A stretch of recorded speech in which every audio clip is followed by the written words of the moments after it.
Good to see you back. I've been digging through case files and evidence all week, and today I'm bringing you 4 true crime cases that demand a closer look.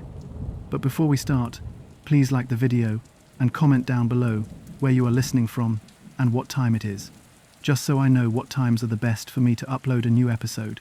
Thanks, let's get to it. Fire crews smash through the front door of a Northwest DC mansion as black smoke rolls down the staircase. Inside, 4 lives are already gone. Hours earlier, a blue Porsche was seen slipping out of the neighborhood, later found torched behind a church. One more detail refuses to fade. A $40,000 cash drop, arranged while the family was still alive. Who controlled that house for 19 hours? Why the cash? And why end it with fire? To understand, we need to rewind. A stately home on Woodland Drive, quiet streets, manicured hedges, and a pattern that rarely moved. Savas Savopoulos ran an ironworks and a martial arts academy, a disciplined operator with scheduled habits. He and his wife, Amy, had assistants who managed calls, errands, and the school logistics for their young son, Philip. Inside that structure, trust moved things faster than locks could ever slow them. The family's weekday routine was predictable, which made it exploitable. Assistants came and went. Housekeepers had codes, access, and a sense for the rhythm of the day. On that week, one long-serving housekeeper, Vera, had been told not to come in. The other checked in briefly, then left after unusual instructions. Was that caution or control exerted by someone already inside? Neighbors later said the blinds stayed drawn longer than usual. No alarms blared. The Porsche, a bright marker in any driveway, drew a few glances when it was not where it should be. The streets held their breath, while inside, the call chain began to warp. Early messages from Savas to staff sounded calm but off-kilter, explaining sudden changes, postponements, and a sick child. Amy sent notes, cancelling engagements. The phrasing was careful, almost scripted, and people who knew their tone sensed something unusual and unsettling. Yet these were the bosses. Staff complied. The psychology of the moment is important. When authority tells you it is fine, you take it as fine, especially if a child is mentioned. Then came the money. A request for $40,000 in cash, same day, with urgency. Bank constraints meant withdrawals had to be structured, verified, and compiled. An assistant, loyal and trying to help, was chosen to gather it. Instructions became precise. Place the cash in a package, deliver to the house, leave it by the door, and go. No face-to-face. No questions. Why $40,000? It was reachable in hours if you moved fast, large enough to signal danger, yet small enough to slide under serious banking scrutiny. Extortion often seeks that middle ground. Press urgency, avoid flags, force obedience. From the outside, everyone assumed an unusual but manageable crisis. Inside, someone was writing the lines. At the Savopoulos home, the phones stayed active, but tightly managed. A child's lesson was called off. The academy was informed of delays. Small deviations added up to a larger silence. Meanwhile, one housekeeper reported she would not return that day, citing instructions that made little sense in hindsight. The staff interpreted a disruption. The reality was containment. The house itself, set back and fortified with standard security, gave the illusion of safety. The flaw was not the doors or cameras, it was the trust network. If you are allowed in, or if someone opens the door because they recognize you, security becomes etiquette. Investigators later found no forced entry consistent with a smash and grab. This looked like an entry gained through familiarity, or a believable pretext. Food was ordered to the house during the day, paid by card, delivered to the door. A detail that feels minor, yet it suggests a captor managing hunger, compliance, and time. When a delivery arrives against expectations, the question is simple. Who opened the door, and who stood behind it out of view? As the bank withdrawals were assembled, the assistant coordinated with a courier approach. Pick up, package, deliver, leave. This was not just cash moving, it was the offender testing the leash. Would the family's network obey instructions without verification? The answer, unfortunately, was yes. What did not happen is as telling as what did. No safe word, no callback requiring voice confirmation with a code phrase, no neighbor asked to knock. In routine life, those measures feel paranoid. Here, that absence became a vulnerability. By late afternoon, the pattern was set. Staff were reassured. The neighborhood remained quiet. The Porsche would matter later, but not yet. The blinds held. The phones, still in play, only said enough to keep the machine running. The assistant who executed the cash delivery followed the plan down to the detail. Place the envelope, step away, and trust. That act, meant to help, confirmed captivity. Money did not start the trap, it revealed it. Once paid, the pressure should have broken. Instead, it consolidated. With the cash secured and the house still sealed, the timeline tightened. Everything that followed, the fire, the flight, the staging, was set in motion by a decision that exploited routine, kindness, and fear. The front door told a story that locks cannot. No splintering, no pry marks, no kicked jamb. This was not a storming. It looked like someone had been let in, or allowed themselves to be believed. That matters, because it set the tone. From that moment, phones became the leash, language the chain. Messages went out in careful waves. We are home with a sick child. Do not come by. We will reschedule. The phrasing felt measured, the punctuation tidy, the cadence not quite right.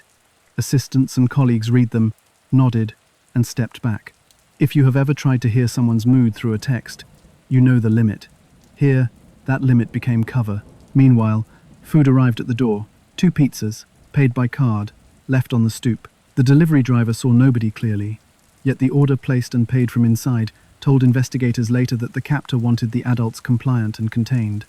You keep people fed, you lower the chance of a desperate dash, you buy time. On one crust, a bite was left. At the time, it was just trash. Later, it would be DNA. Upstairs, their 10-year-old son was kept apart. The parents, and the housekeeper still in the home, were constrained, not bound in a way that would draw attention from outside, but controlled in their movement and speech. The psychology of the moment is important. Threats do not need volume when a child is involved. You can direct adults like a script, because the alternative is unthinkable. Calls to cancel lessons went out with a flat logic. He is unwell, we will follow up tomorrow. A planned visit was postponed without apology. A contractor was told to hold off. The cadence of a household continued, hollowed out, repurposed as camouflage. What nobody knew at the time was that every keystroke was performed under coercion. Then the cash request. It had already been set in motion, but during the captivity, instructions sharpened. The assistant was told when to pick up, where to go, how to leave it. He was told not to ring twice, not to wait. These details matter because they reveal control, not panic. The captor understood the family's network, how to exploit loyalty, how to issue orders that sounded enough like Savas to pass. Midday crept into afternoon. The house stayed quiet. The blinds did not move. A neighbor walked a dog, noticed nothing unusual. Inside, silence was steady by design. In missing person cases, silence is usually gradual. Here, it was curated, pressed into shape by someone monitoring every outward-facing contact. So why did nobody insist on voice confirmation? Why no safe phrase? At the time, nobody expected a siege. The staff were not trained for a scenario like this. A sick child is a persuasive shield. And in a high-trust household, politeness carries weight. That is how routine becomes a weapon. When the $40,000 was finally dropped, the assistant followed the line he had been given. He stood where he was told to stand, for the exact seconds he had been told to stand. Then he left. He never saw who took the package. He obeyed the message because he believed the source. That is the hinge moment. Money has arrived, therefore release should follow. But here is the twist. It did not. Instead, control escalated. The captor, having secured cash and verified that staff would comply, had 2 problems left: time and witnesses. Witnesses remember faces, voices, unusual shoes, the tremor in a hand. Time creates mistakes. The offender's choices next show a move from extraction to erasure. Back inside, phone use tightened. Fewer outward messages, more internal pressure. There were signs later, binding impressions, injuries, that suggested intimidation had sharpened into physical harm. The boy remained upstairs, separated, a threat vector, as well as a cherished child. For parents in that moment, every choice tightens the trap. Speak and risk lethal retaliation. Stay quiet and hope compliance buys survival. What stands out now in retrospect is that the captor maintained structure. Food to control hunger, texts to control optics, a cash drop to control urgency. It was not sophisticated in the cinematic sense, but it was effective because it lived inside the family's own systems. Doors stayed unbroken because they did not need to be. The alarm stayed quiet because somebody who mattered was telling it to be quiet. As dusk approached, the house was still. The assistant who expected a follow-up message never got one. Across town, staff were ending their days, still believing tomorrow would reset. But the plan inside had shifted. With money secured and no external pushback, the captor had freedom to decide the ending. Extortion had served its purpose. Now the goal, chilling in its logic, became to leave nothing behind. No movement, no voices, and later, if possible, no trace. The house gave investigators a thread, and they pulled it. On a kitchen counter, a pizza box, 2 slices missing, a crust abandoned. It went into evidence. Weeks earlier, the Federal Bureau of Investigation had expanded their national DNA index, and when the lab hit the sample, a name surfaced from an earlier arrest profile, Daron Dylon Wint. Not a guess, a database match.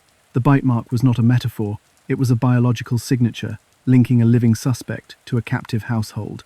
But here is the twist. A name is a start, not a case. Investigators needed corroboration, patterns, and movement. They looked for purchases that fit the staging. Receipts and surveillance pulled another thread. Runs for construction supplies, fuel containers, gloves, tape. Items that, on their own, feel ordinary, but clustered around the timeline, begin to speak. In hindsight, the list reads like a kit, assembled for coercion and cleanup, not for a job site. Wint had a point of contact with this world. He had worked as a welder for the family's company, American Iron Works, a fact that explained his proximity and potential knowledge. He knew the owner's name, he likely knew the Porsche, and he might have known the household rhythm from conversations in the shop. That detail matters because randomness was never the likely story. Proximity breeds opportunity, and familiarity lowers defenses. Phone records filled in space between receipts. Pings placed devices in corridors of interest. Towers lighting up a path from the neighborhood to the spot where the Porsche burned, then branching towards suburban hotels and apartments. It was not a straight line, more a constellation, but the shape pointed away from coincidence. Meanwhile, surveillance cameras, some private, some city, caught silhouettes and license plates that would later anchor the chase. Tips started landing. The name circulated internally among law enforcement, then leaked into the ecosystem of public awareness. People who knew Wint described temper, pride, a shifting employment history. None of that is proof, but it gave marshals a profile to work against. A man who would want cash, who would want to project control, who might lean on a small circle for rides, rooms, and phones. Manhunts are part science, part social map. While that was happening in Washington, District of Columbia, a team built the arrest plan. They tracked a small convoy, a box truck, a car, another car, moving together, stopping at a motel lot. They watched who got out, who went in, who carried bags.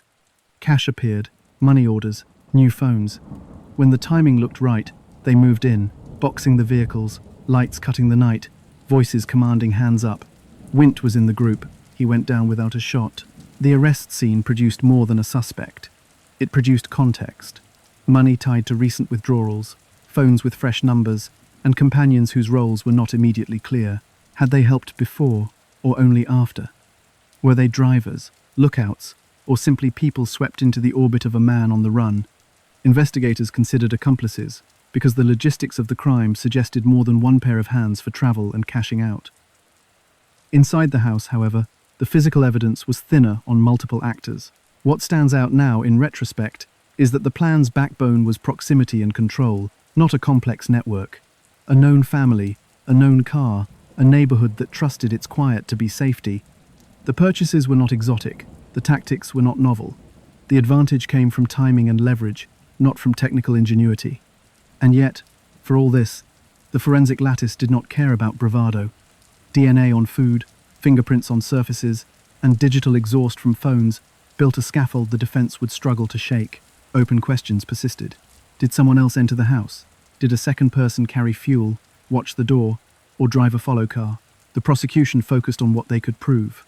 Wint's DNA on the pizza, his link to the employer, his presence with Cash and companions after the murders, and the physical injuries that placed the violence inside a narrow window he was tied to. Theories about others remained just that, ideas without the evidentiary spine to carry charges into court. But here is where the investigative psychology meets the evidence. Control was the ethos.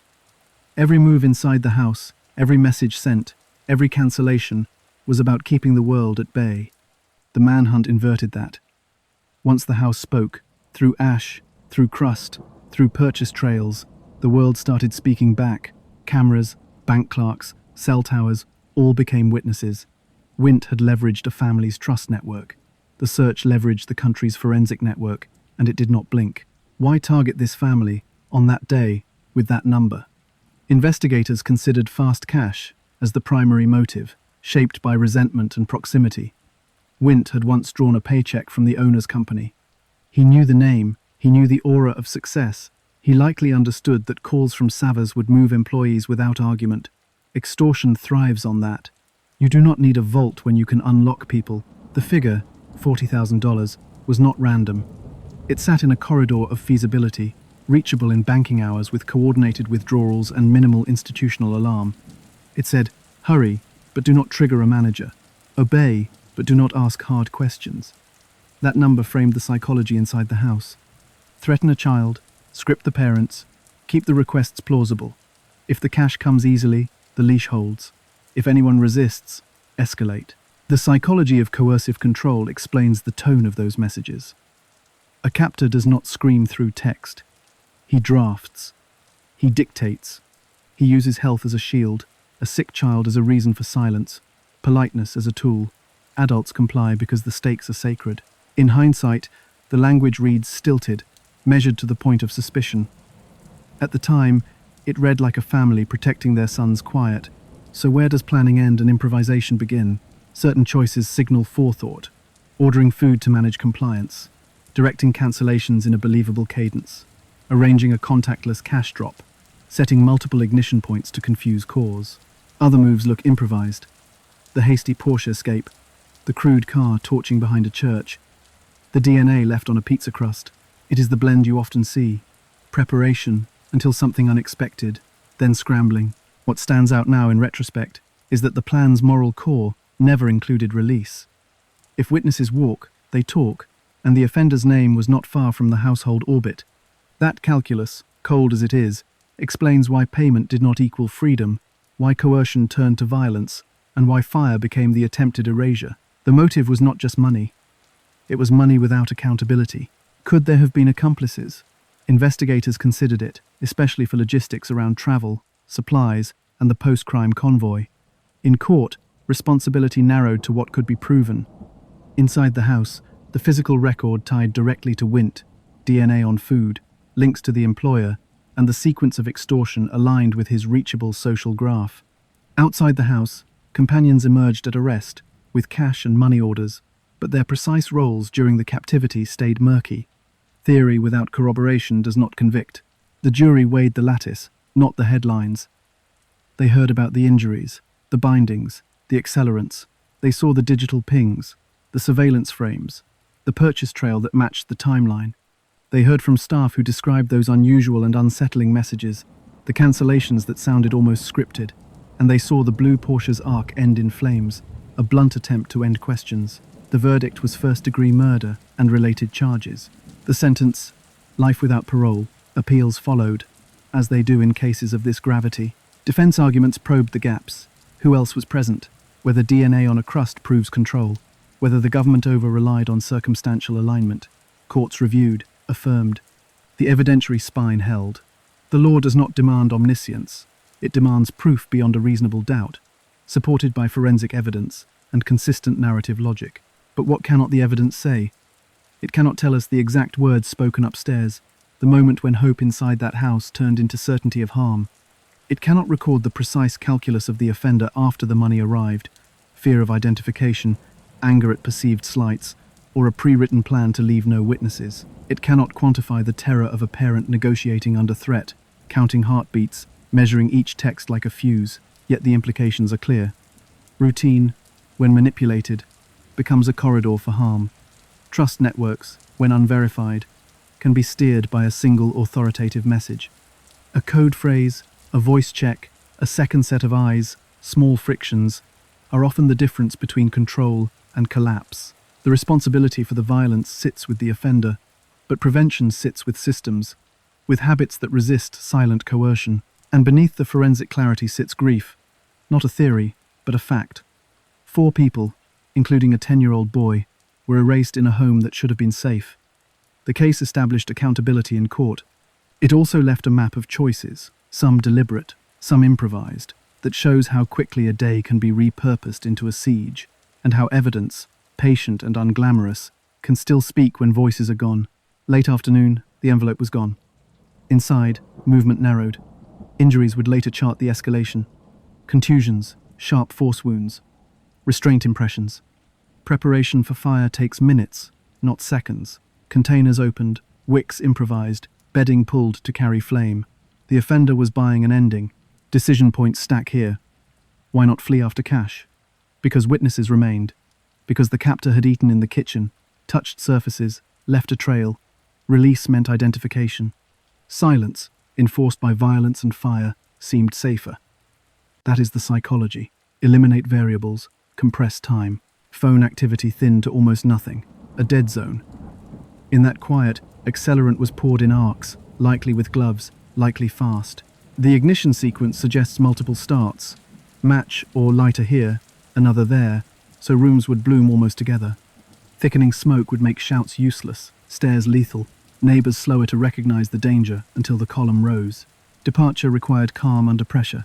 Gather keys, choose the Porsche, step through heat, and leave without drawing a gaze. Calculated, yet sloppy. The same hands that wiped a counter left DNA on a crust. The same mind that planned a cash drop torched a car behind a church with cameras nearby. Control, then rush. In hindsight, the home's defenses, alerts, cameras, gates meant little once trust opened the door.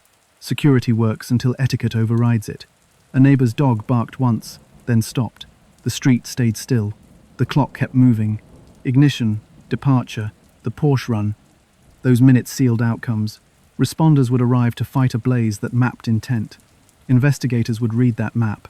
The offender believed in erasure. The scene preserved a story, stubbornly, in pattern and residue.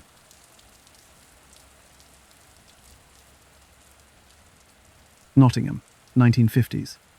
Harold Shipman watched illness take over his mother in slow motion. She suffered deeply, and when her pain peaked, a doctor arrived with morphine.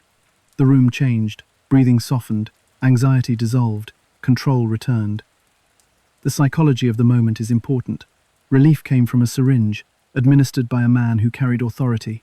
In hindsight, that pairing, power and sedation, forms an early imprint. He was bright, competitive, a grammar school success. Medical school was both a challenge and a stage. In the ward hierarchy, he found something that fit: clear protocols, instant deference, private spaces where decisions were not second-guessed. Authority felt natural, even soothing. But here is the twist. Early in his career at Pontefract General Hospital in the 1970s, colleagues noticed he was writing unusual numbers of prescriptions for pethidine, a strong opioid. He was not ordering it for patients. He was using it himself. Investigators would later document falsified scripts and acquisition patterns that did not match clinical need. In 1976, he was convicted for obtaining controlled drugs by deception. For a young doctor, that should have been a professional cliff edge. And yet, for all this, he kept his medical career. He received a fine, some treatment, and a pathway back. The system's leniency was not just bureaucratic, it was structural. At the time, monitoring of controlled substances in community settings was loose, and oversight of general practitioners was largely trust-based. If a doctor looked composed, dutiful, and available, he was given the benefit of the doubt. He returned to practice, reportedly rehabilitated. He chose general practice, a role built on intimacy with patients, home visits, and solitary clinical judgment. Over years, in Hyde, Greater Manchester, he built a reputation that looked like compassion incarnate. He did house calls. He was not rushed. He remembered names and routines. In waiting rooms, people said he was reassuring, plain-spoken, almost parental. Stakes emerged quietly. A doctor with a known history of drug misuse stood at the center of a community's healthcare, with minimal audit on how he prescribed, how he recorded symptoms, and how he certified deaths. In a hospital, colleagues cluster around difficult cases. In general practice work, it is your room. The pattern did not scream, it whispered. A home visit on an ordinary afternoon, a cup of tea offered, a sleeve rolled, a brief check of pulse and breath. Then a quiet injection, diamorphine, medical-grade heroin, explained as comfort for anxiety or pain that was not documented before and would not be questioned after. Within minutes, a patient slipped into heavy sedation, then respiratory failure. Shipman remained calm, present enough to frame what happened as natural, sudden, and, crucially, inevitable. Victims were mostly older women, but not exclusively, and not all were frail. Many lived alone, independent, proud of their routines. They trusted the doctor who came without fuss and left without paperwork piles. The psychology of the moment is important. A general practitioner in the home carries a different gravity than a hospital clinician. There is no chorus of nurses, no second opinion at the door. It is one voice, one explanation, one signature. While that was happening in Hyde, paperwork became the accomplice. Shipman often certified death on the spot or soon after, attributing it to old age, stroke, or cardiac failure. He steered families toward cremation, sensible, efficient, no need to prolong grief. And cremation did something else.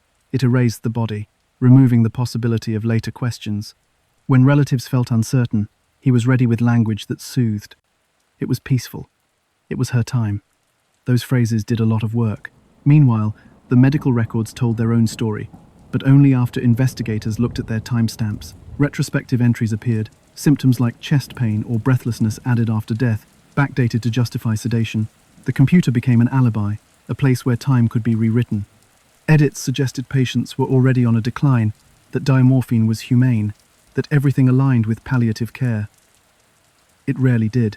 Many of these patients were not dying, and some had no documented pain at all until the final visit. What nobody knew at the time was how tightly deaths clustered around his schedule. If you plotted them against his home visits, peaks formed, short intervals after he left, usually during hours when conversations would be brief, neighbors at work, families in transit. Micro-stories surface here, details that stick in the throat. A neighbor hears his car pull away. Minutes later, the ambulance is called. A daughter returns from the shops to find a teacup still warm, her mother unresponsive, the doctor already having noted a peaceful passing. A son remembers the scent of antiseptic and the faint sting of guilt for not being there sooner. But here is the twist. For a long time, nothing appeared unusual from a bureaucratic angle. Death certificates matched expectations for age and apparent comorbidities. His demeanor was consistent, sober, confident, available. When families hesitated about cremation, he emphasized kindness and closure, not urgency, and that restraint made the suggestion sound reasonable. The system did not demand a second signature for cremation forms with real rigor, nor did it systematically analyze patterns in a general practitioner's mortality rates. He moved inside those gaps. Record manipulation reinforced the stagecraft. Backdated notes, invented consultations, dosage rationales added after the last breath. A small change, increasing agitation over the past week, could justify a sedative. A line about unrelieved pain could legitimize diamorphine, even when no one had heard the patient complain. If an audit came later, the screen would show care evolving, not a sudden drop into death. On paper, continuity. In reality, erasure. Then greed nicked the varnish. Kathleen Grundy's will, typed, clumsy, improbably generous to her doctor, arrived like a discordant note. It did not fit the persona of professional distance, or the narrative of quiet compassion. Families and her solicitor felt the wrongness immediately. The document raised the first public question that could not be smoothed by routine phrases. If he was willing to forge a will, what else had been manufactured? The numbers, once invisible, began to shimmer. Patterns in deaths, patterns in edits, patterns in who was alone when he called. The forged will looked like an aberration, but it was the thread investigators could grip, pull it, and the fabric of home visits, injections, and paperwork began to unravel. Kathleen Grundy woke early, as usual. Former mayor of Hyde, active in charity work, meticulous about appointments. She had a list for the day: bank, lunch with a friend, a council visit later in the week. She was not frail, and she was not dying. That morning, Shipman dropped by. A routine visit, nothing urgent on record. Neighbors saw his car.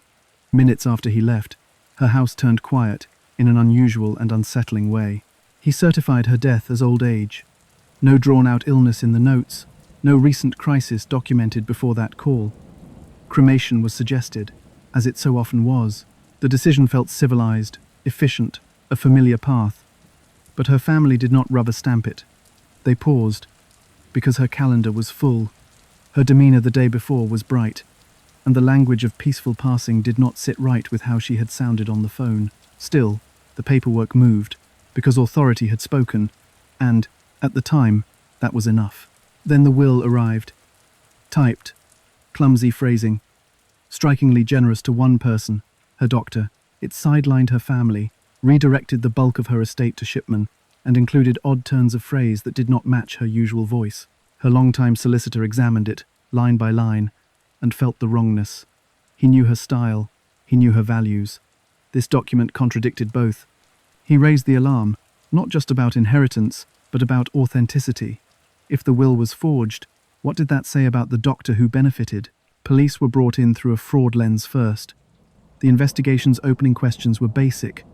Who typed the will? On what machine? And when? But fraud does not exist in a vacuum. Timing matters. Access matters. The overlap was glaring. Only one person had both intimate access to her and a reason to push for speed. The doctor who had just certified her death and encouraged cremation. The solicitor's call did something unusual. In a town used to trusting its general practitioner, it initiated a pause on the rush to ashes. An exhumation order followed, a rare reversal of the finality Shipman often ensured. In the soil, her body carried answers he had not planned for. Toxicology came back with diamorphine, a potent opioid typically reserved for end-of-life pain, in concentrations inconsistent with routine comfort. The levels did not match the story of natural decline. They pointed to a deliberate overdose, administered close to the time of death. And the records he had written, the ones hinting at agitation and discomfort, could not explain those levels. Search warrants went out. Investigators combed his practice and his home.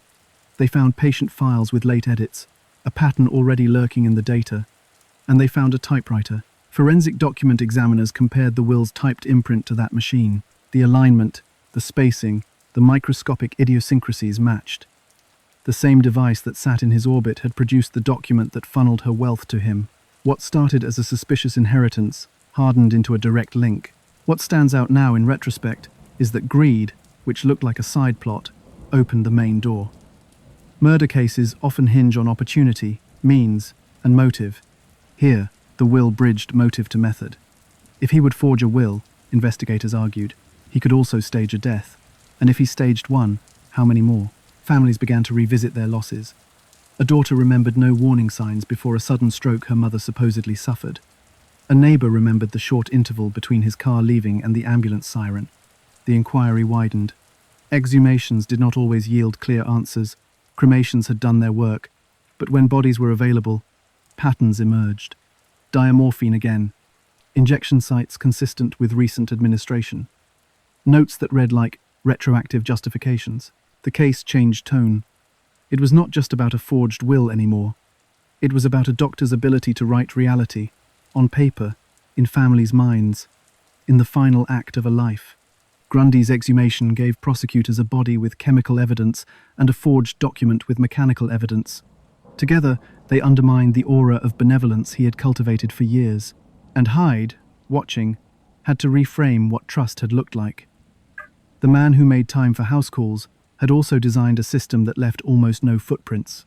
The will was the first footprint he could not erase. Investigators shifted from suspicion to structure. If Grundy's death was homicide, there should be a signature in the numbers, a pattern that did not rely on testimony or outrage. They started with time. Death certificates carry dates and rough windows. General practitioner appointment books and home visit logs carry precise timestamps.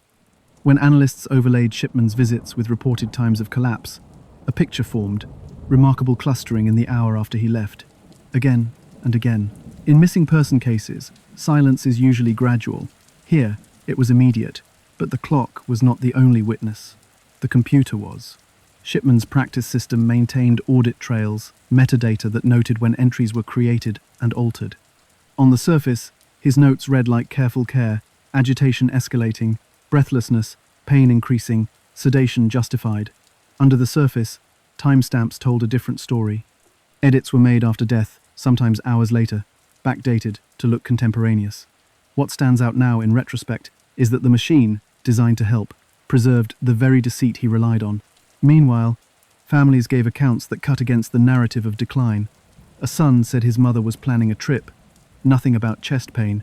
A neighbor recalled brisk steps, a laugh at the door, then quiet. A daughter remembered a normal morning, then Shipman's routine visit, and minutes later, a peaceful passing explanation that did not match the shock she felt opening the door. These were not medical records, but they were data, human timestamps, that aligned with the forensic schedule. Morphine supply became another lane. Where did the diamorphine come from? Regulators tracked controlled drug prescriptions and stock. But, at the time, primary care had gaps big enough to maneuver through.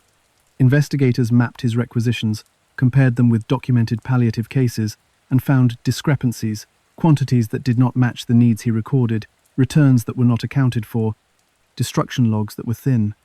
It was not an airtight trail, but it showed access, familiarity, and the ability to draw from a pool no one else checked closely. Exhumations expanded beyond Grundy when families consented and the courts agreed. Not every case could be reopened. Cremation had erased many bodies, but those that could be examined told a consistent story. Toxicology reported diamorphine or its metabolite, morphine, in levels incompatible with simple comfort dosing. Pathologists noted injection sites with recent trauma, sometimes in locations that did not match documented cannula use. The dosages pointed to rapid respiratory depression, not gentle easing at the edge of life. And then there was the problem of certainty. In some bodies, time and burial conditions complicate concentration analysis. Defense experts argued contamination, post-mortem redistribution, or therapeutic ambiguity. Prosecution experts countered with pharmacokinetics, how diamorphine breaks down, expected ranges, and why the levels found could not be explained by legitimate palliative care, especially when notes claimed mild symptoms or none at all. The jury would not hear this yet, but the inquiry team did, weighing which cases could carry the burden of proof. The cremation gap haunted the room. So many patients gone without autopsies, their remains turned to ash on the advice of a doctor who signed the forms. Data had to stand in for bodies. Analysts built case matrices, age, comorbidities, timing of last visit, declared cause of death, note edits, cremation status. High-risk clusters emerged, death certified as old age without recent hospital contact, home visits alone, cremations expedited, retrospective notes. In homicide investigations, you want fingerprints. Here, you had patterns, dense enough to feel like touch. Expert testimony sharpened the edges. Palliative care specialists reviewed Shipman's records and flagged contradictions. If a patient was truly near death, there should be multi-professional contact, escalating documentation, family awareness. Instead, there were sudden endings, followed by tidy entries. Pharmacology experts explained dosing, the difference between titrated comfort and a bolus that stops breath. Computer forensics showed precisely when a line about increasing agitation appeared, often after the last breath, not before. What nobody knew at the time was how the typewriter and the audit log would mirror each other. The will tied a mechanical device to a fraudulent narrative. The computer tied keystrokes to a medical fiction. Both were instruments of staging. Both, under scrutiny, betrayed their author. Meanwhile, Hyde's families became the silent witnesses whose memories filled the gaps left by cremation. One recalled the odd insistence on being alone with the patient for a moment. Another remembered a pulse oximeter never clipped, a blood pressure cuff barely inflated. Small things, unsettling details, that, in isolation, seemed forgettable. Together, they sounded like choreography. As evidence converged, one defense remained. He claimed compassionate intent, easing suffering, not ending lives. Investigators tested this against the data. Many victims were not terminal. Activity logs showed upcoming appointments, shopping lists, social plans. Sedation without documented consent, diamorphine doses incompatible with mild symptoms, and falsified notes undercut the mercy argument. The psychology of the moment is important. This was not a bedside vigil. It was control exercised in solitude, later dressed in clinical language. The file grew heavy. Time maps, audit trails, drug ledgers, exhumation reports, family statements. Each by itself was suggestive. Together, they formed a narrative of calculated killing masked as care. The question moved from did something happen to how many, and how do we prove it case by case. Courtrooms flattened myth, The white coat becomes a dark suit, the home visit becomes a timestamp, and the word doctor is replaced by defendant. Harold Shipman faced multiple counts of murder and a charge of forging a will, with Kathleen Grundy at the center and other exhumed cases supporting a pattern. The indictment was lean by design, cases with bodies, measurable morphine, and records that contradicted themselves. The prosecution opened quietly, with chronology and motive. They did not promise an origin story. They promised a method. They walked the jury through Grundy's timeline, the forged will, the typewriter. Then they broadened the scope, case by case, elderly patients not in terminal decline, brief final visits, rapid collapse, certificates signed as old age, cremation encouraged. The refrain held means opportunity, paperwork, but here is the twist. The defense did not try to charm. They leaned on medicine's ambiguity. They framed diamorphine as appropriate for anxiety, breathlessness, or end-stage comfort, clinical judgments that, at the time, were at a general practitioner's discretion. They warned the jury about the limits of toxicology in exhumed bodies, post-mortem redistribution, degradation, contested concentration ranges. They painted the audit trail as an administrative flaw, late entries by a busy doctor, not a conspiracy. Witnesses shifted the balance. Pathologists described injection sites with recent trauma, dosing levels incompatible with routine symptom control, and metabolite ratios pointing to proximity to death. Palliative specialists explained what proper end-of-life care looks like: multi-professional planning, documented consent, family preparation. These patients, they said, were not on that path. Families took the stand, restrained, factual. They recounted normal mornings, planned lunches, phone calls full of energy, and then the abrupt stillness after his visit, followed by words about peaceful passing that felt scripted. Computer forensic experts spoke in simple terms about metadata. They showed when entries were typed, how backdating works, and why the edits could not be innocent routine. A line added after death to justify sedation is not bad paperwork, it is narrative repair. And the document examiner tied the forged will to the typewriter seized from Shipman's orbit, anchoring motive to machinery. The psychology of the moment surfaced in jury faces. A doctor's authority is powerful, but it collides with physical facts. The prosecution did not ask them to infer a lifetime. They asked them to decide a handful of deaths beyond reasonable doubt. In that narrowed frame, the calm defendant looked like a man insulated by credibility until data leaked through. Shipman himself remained composed, almost sterile. He denied murder, denied intent to hasten death, denied forging the will. Under cross-examination, he defended his notes as accurate reflections of clinical impressions, even if entered later. He avoided speculation, avoided emotion. The performance matched the man Hyde thought it knew: measured, confident, unflappable. But confidence is not evidence. What stands out now in retrospect is how the avalanche formed from small stones. A misaligned letter on a will, a timestamp out of place, a morphine level beyond comfort dosing, a neighbor's memory of a car door closing. No single piece shouted. Together, they pressed down. The verdict arrived with the gravity the case demanded. Guilty on the murders charged, guilty on forgery. Life sentences followed. In court, there was restraint. No outbursts, only the audible release of breath. Outside, Hyde felt the ground shift. Trust had been the instrument, and it had been used against them. The trial closed one door, but another stood open. How many deaths would never reach a jury because the evidence had been turned to ash? After the verdict, the legal case ended. The counting did not. An independent public inquiry, led by Dame Janet Smith, set out to answer the question the trial could not. How far did this go, and how did the system help it happen? They began with paperwork, not bodies. Medical records, cremation forms, death certificates, appointment books, controlled drug registers. Teams reconstructed lives from fragments, symptoms charted, visits logged, signatures placed, times recorded. They mapped every death under his care across years, then layered in context. Who was present? What was documented before? What changed after? Patterns hardened. Deaths clustered around Shipman's home visits, especially when patients were alone. Certification habits stood out. Old age, cardiac failure, and stroke, applied with routine ease, often without recent hospital input. Cremation forms were completed with assurance, second signatures obtained with minimal challenge. And the notes, again, the notes, contained retrospective entries that pushed patients toward a narrative of decline they had not lived. The method section of the inquiry was clinical. Analysts used statistical comparisons, measuring Shipman's mortality rates against peers with similar patient populations. The disparity was stark. They audited controlled drug handling, requisitions that outpaced palliative need, destruction logs that were vague, oversight that was thin.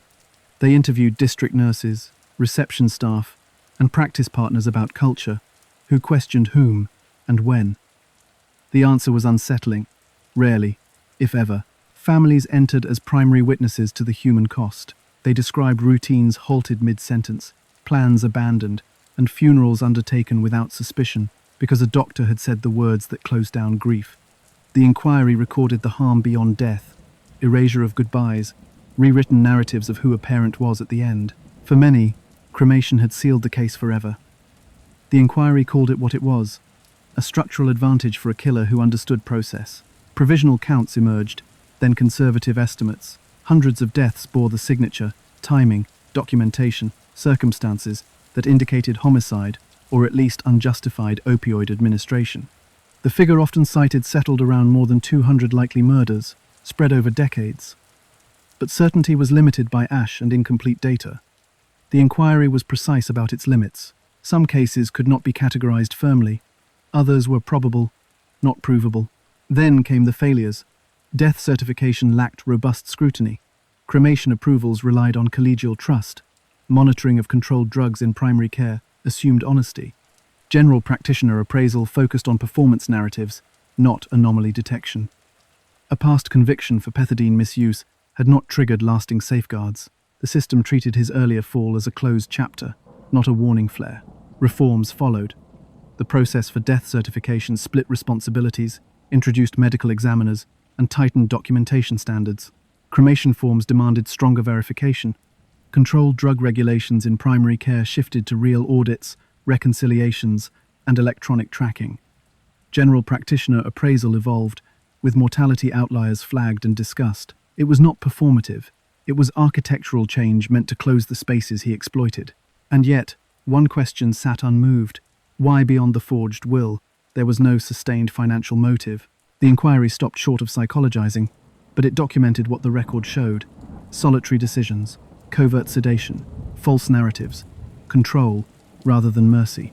A private theater in living rooms, followed by administrative finality. In the aftermath, families rebuilt truth from pieces. The inquiry returned to them, a corrected cause, an amended certificate, an acknowledgement. The report read like a ledger of loss and a blueprint for prevention. It could not resurrect the dead. It could only make sure the next doctor who tried to hide behind trust would be met by a system that counted, questioned, and verified. What if the motive was not money, and it was not mercy? The forged will in the Grundy case proved greed in one moment, but across decades, the pattern did not show sustained financial gain.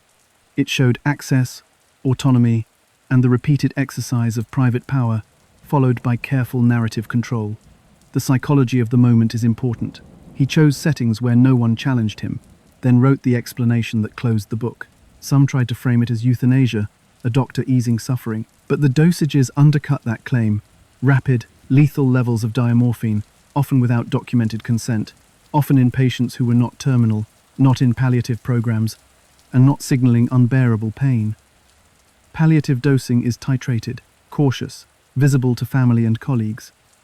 These were solitary injections, followed by tidy notes that appeared after the fact. Mercy does not usually require falsifying a medical history. Investigators considered the angel of death lens, a caregiver convinced he knows best. Yet, in case after case, there was no clear medical rationale for ending life. Many victims were active, planning days, expecting visitors. The line in the record about agitation or breathlessness often surfaced only later when he needed a justification. That is not euthanasia. That is staging. The mother imprint is often cited, carefully, because armchair diagnosis risks oversimplifying. As a teenager, he watched morphine bring calm to his mother's suffering, transforming chaos into quiet. Relief seemed to arrive in a syringe, administered by an authority figure. In hindsight, that pairing, pain quelled by decisive intervention, offers a template he may have absorbed, sedation as control, calm as the sign that order had been restored. But here is the twist. Palliative relief for end-stage disease is not the same as imposing an ending on otherwise stable patients. The former is medicine, the latter is domination. Victim selection supports a control motive. He preferred patients who lived alone or whose families trusted him enough to accept his explanations. He requested private moments, discouraged questions with confident language, and nudged toward cremation that erased evidence. The gratification was not in drama, it was in the smooth execution of total authority. Arrive, inject, certify, write the story, move on. The godlike vantage point was not grandiose in tone, but clinical in effect. He decided when the curtain fell. Defense sympathizers sometimes point to ambiguous cases, those without exhumation, those with comorbidities, as evidence of compassionate ambiguity. But the broader record fights that framing. Look at the dosing levels in exhumed bodies, the lack of consent, the retrospective notes, the clustering after his visits. Even if motive cannot be pinned to one need, money, anger, thrill, the behavior fits a profile driven by control, the reliable exercise of life and death power under cover of trust. And then there is the K number, the estimated victim count. The inquiry's conservative figure sat in the low hundreds, but the cremation gap means certainty is impossible. Each cremation, encouraged and expedited, removed the possibility of forensic contradiction. That erasure was not accidental, it was strategic. If you can destroy the body, you can fix the narrative. If you can fix the narrative, you can feed the need that sits behind it without exposure. What stands out now in retrospect is how little sentiment appears in the surviving evidence. There are no letters explaining mercy, no consistent pattern of terminal diagnoses, no ritualized confessions. There is paperwork and process, bent into shape. The satisfaction seems to have lived in the smoothness of the operation, the quietness of the rooms he left behind, the absence of alarms, the signatures that made endings official. Control, not care. Families' testimonies puncture any lingering mercy narrative. They remember the plans, the lunches, the voice on the phone that sounded fine. They remember being told it was peaceful, as if peace, by itself, were the goal. The inquiry noted that he did not expose others to the moral weight of these decisions. He kept it private. That secrecy, and the falsification that followed, aligns with concealment, not compassion. So what is left at the core? A void. No coherent ideology, no clear grievance, no stated mission, only a method that repeated until it became a rhythm, and a system that trusted the man who kept the beat. In that void, control becomes its own motive. The power to end life, to certify, to file. The finality of an act, performed alone, sealed by ash. It is an unsettling truth, but for many serial medical killers, the motive is not a reason you can respect or even fully articulate. It is a compulsion to be the last voice, the last touch, the author of the ending.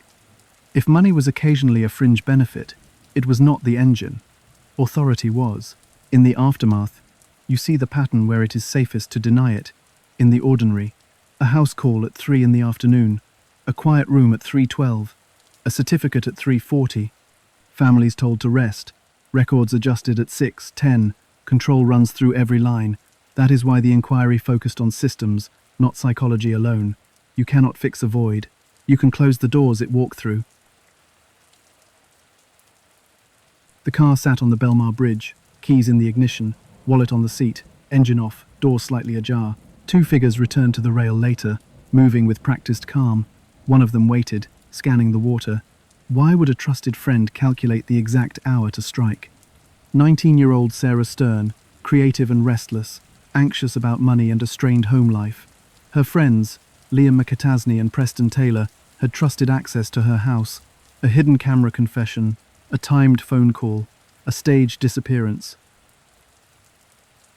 Small Jersey shore towns are defined by routine, boardwalk lights, seasonal jobs, familiar faces. Sarah Stern lived inside that pattern. She had art ambitions, a camera always nearby, a sketchbook full of coastal lines and traffic lights. College felt uncertain, tuition, direction, the feeling of drifting between the promise of talent and the reality of bills. She worried about money, enough that friends knew she was stressed. The psychology of the moment is important. Trust, routine, familiarity. When the same people pass through your kitchen, the risk feels low. Liam McAtasney belonged to that circle. They had known each other for years, a friend who moved easily in her house, who answered the door without knocking. In hindsight, the casual access stands out. He had lost a job, he needed cash, and he had talked before about quick money, robbery scenarios said with a laugh, but detailed. Investigators considered those earlier conversations to be rehearsals, a way to test reactions without exposing intent. And then there was the rumor. People said Sarah had inheritance money, tens of thousands in cash, kept at home after a relative's death. Whether the exact figure was true did not matter. Liam believed it. The idea hardened into motive.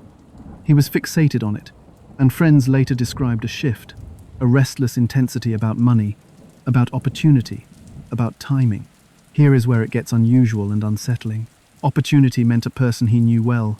Get this. Sarah's house key lived under a mat, a convenience born from trust. Liam had used it before. He was comfortable walking in, grabbing what he needed, leaving with a quick text. Micro story. One afternoon he let himself in, called out her name, headed straight to the kitchen, poured a drink like he lived there. That entitlement was not dramatic. It was normalized. The routine masked the vulnerability. Preston Taylor connected both worlds. He was loyal to Liam, a friend from the same social orbit, and he had once taken Sarah to prom. He knew the house, the rhythms, the bridge. Investigators later emphasized how proximity breeds opportunity. The circle was small, the routes predictable. Sarah often drove late, sometimes to clear her head along Route 35, music up, windows cracked to salt air. She spent long stretches alone at home, especially at night. The stakes were real for her, even if she could not see them. Isolation multiplies vulnerability, especially when you trust the people with the most access to your life. Routines become maps, and maps can be exploited. The psychology of the moment is important here. Sarah did not view her friends as threats. They were the ones who texted during bad days, who shared jokes, who knew her worries. That familiarity lowered her guard. Meanwhile, Liam's financial pressure tightened. Job options were thin, savings were gone, and he talked about cash like it was oxygen running out. What stands out now in retrospect is that he did not just see money, he saw a plan. He measured risk against narrative control. If a disappearance looked like suicide, the investigation would slow. If it slowed, he would have time to spend money, to rebuild a life on someone else's erasure. Preston's role mattered because it turned an idea into logistics. A second driver meant a car on the bridge without a person. A walk back through shadows meant fewer cameras, fewer chances for a license plate to show up where it should not. Sarah's predictable routes, her quiet house, and her trust formed the environment. The plan did not need force at the door, it needed an hour. But here is the twist. Liam was not guessing. He planned the exact hour to wait. To understand why the bridge was the end point, we need to go back to the seed of the plan, the inheritance rumor. Liam believed Sarah had tens of thousands in cash at home from a relative's estate. Whether that number was inflated did not matter. In his head, it justified risk. Money sitting in a drawer became a problem to solve, not a friend to protect. The psychology of the moment is important. Once motive hardens, empathy thins out. So he started with reconnaissance. He learned when Sarah's father was away, when the house went quiet, when neighbors left lights on or off. He tested the door, noted the key under the mat, and kept mental track of creaks in the hallway. He mapped the drive from her street to the Route 35 bridge, counting traffic lights, timing how long it took at midnight versus 2 in the morning. Meanwhile, something else was happening. He rehearsed normality, texting like any other day, talking about movies, asking casual questions that masked a separate clock running in his head. Staging was the backbone. If the event read as suicide, detectives would look for despair, not robbery. That meant erasing digital footprints, creating a story that fit known patterns. He considered how to control her phone, how to delay notifications, how to make missed calls look like a mind in crisis, not a victim already gone. He thought about the car, how it would be found, what would be left behind to whisper a single conclusion. Keys where they could be seen, wallet placed, engine off, no struggle, no chaos, just the eerie neatness that pulls an investigation toward the river instead of the living room. The hour of waiting was the hinge.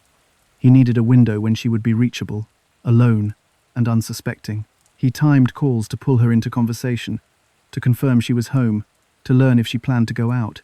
He observed her movements through routine, not surveillance. Lights in the window, shoes by the door, the sound of the garage. He would control her phone once he had it, but until then, He used conversation to steer the night. The waiting was not passive. It was active control without force. Yet, Preston's agreement turned the plan into logistics. He would help with the car drop, taking Sarah's vehicle to the bridge, parking it where people would notice, then walking back along a route with fewer cameras and shadows to hide in. The walk mattered because it created distance from the car without leaving a second vehicle in a frame. Investigators later mapped that walk, but at the time, it looked like nothing more than two friends cutting through a sleepy town after dark. Micro-story.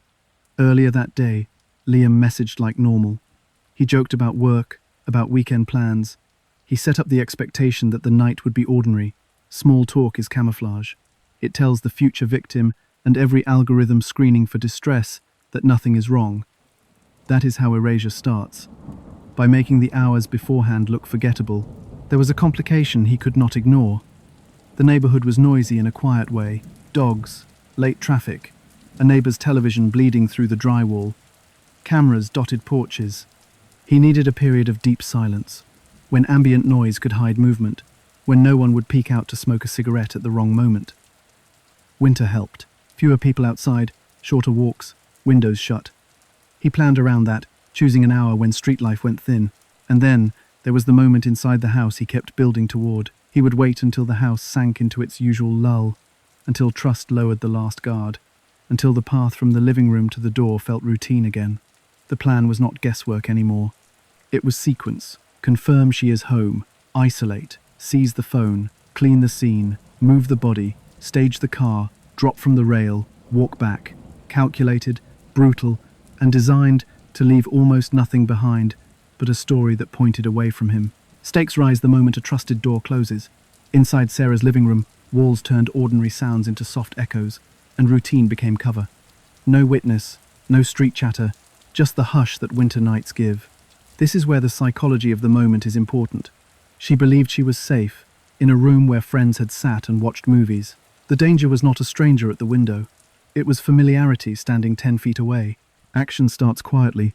Investigators believe Liam used pretext, conversation, and placement to get close, then used his hands. Manual strangulation is a prolonged act, calculated and physically demanding. It is not quick. It takes pressure, held, sustained, through resistance and the body's instinct to breathe. He had planned for noise, for sudden movement, for the possibility that she might claw, run, or reach a phone. Control came first, positioning her, blocking access to exits, and narrowing options to none. In accounts he later gave, he described time in minutes, chillingly clinical, as if the duration proved his own resolve. What followed was methodical. Once life left the room, the theft of cash was not frantic. It was deliberate. He searched where he had already decided to look, drawers, envelopes, the places the rumor had mapped. He took the money. He then moved to the device that could undo him, the phone. Rapid control mattered. Missed calls could be silenced, notifications disabled, the screen prevented from lighting a window in the night. He thought about who might reach out, who she might have texted, and whether anything would ring through. Forensic context fills in what the body cannot tell us because, in this case, it was never recovered. But investigators understand manual strangulation. They look for petechiae, for fractures in the hyoid bone, for bruising under the jawline. They also know how staging can erase signs of struggle. A tidy room suggests quiet, but quiet can be created after the fact. Objects reset, cushions straightened, surfaces wiped. In this house, neighbors later said they heard nothing unusual. That is consistent with planning. He would have minimized impact sounds, avoided dropped objects, and kept movement tight to the center of the room. What nobody knew at the time was that the body would never be recovered. That absence is the most chilling mystery here. Erasure is both physical and emotional.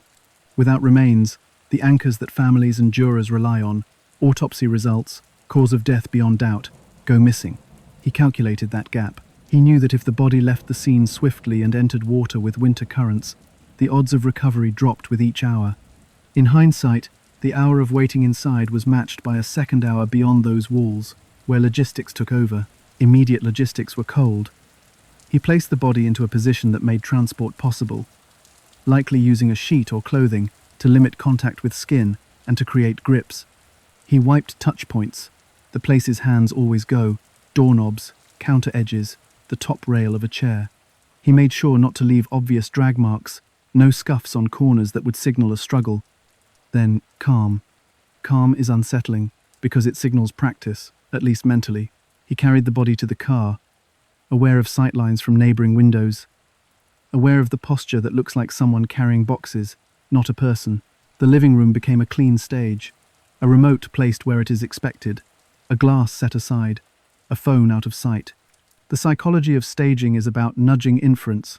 Give detectives a neat scene, and they will look for neat explanations. Neighbors noticed nothing unusual because nothing was left to notice.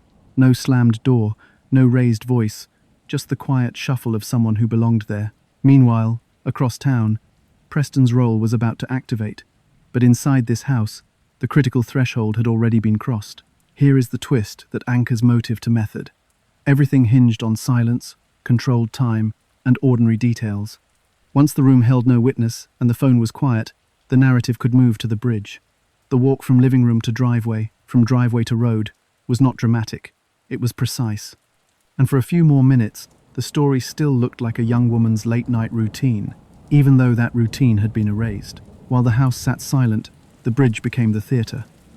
If the scene read suicide, the investigation would narrow, then slow. That was the point. Detectives, trained by patterns, would look to the water first, to despair, not to robbery or betrayal. The psychology of staging is simple. You don't need everyone to believe it. Just enough people for long enough that evidence goes cold. Action starts with transit. Preston drove Sarah's car, late, lights low, following the route Liam had mapped. Winter air thinned the streets, salt lifting off the inlet, traffic reduced to the odd delivery van, and a patrol rolling through. The bridge loomed ahead, a familiar landmark that, in cases like this, becomes an instrument. He eased the car into a spot along the span, where it would be visible but not obstructive, where a passerby would notice the detail that mattered, a vehicle with no one around. Microstory. The engine was off, the door left slightly ajar, keys visible in the ignition, wallet on the seat. These are narrative cues. They tell a story without a voice. The wallet says, "Nothing was taken." The keys say, "There was no plan to go anywhere else."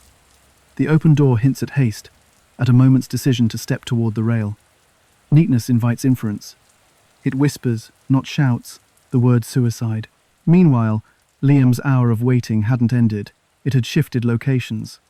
He watched the approach, then the horizon, scanning for patrols, cyclists, late-night pedestrians.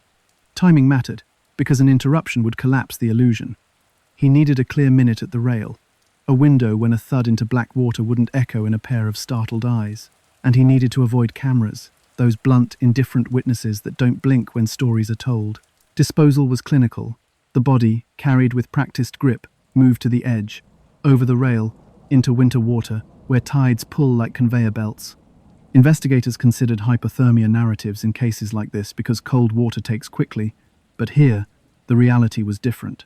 The drop, the currents, the depth together produce erasure. The inlet funnels into the river breathes with the ocean.